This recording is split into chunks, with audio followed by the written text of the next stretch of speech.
What's up guys? In this tutorial, I will show you how to access your WhatsApp backup data on Google Drive.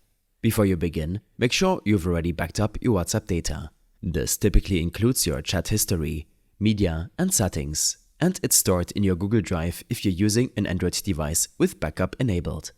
Once that's confirmed, open the Google Drive app on your phone. At the top right corner of the Drive app, tap your profile icon.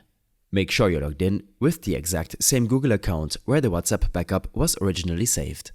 If necessary, switch to the correct account from this menu. Next, tap the three horizontal lines in the top left corner of the screen. From the list that appears, select Settings, followed by Backups. Here, you will see a list of all your Google Drive backups associated with your account. Look for the entry labeled WhatsApp. This is your encrypted WhatsApp data on your Google Drive. You can't look at its contents, but you can restore it on your WhatsApp app if you log into your correct account. I hope this helped you out. Leave a comment if you have any questions and see you in the next one.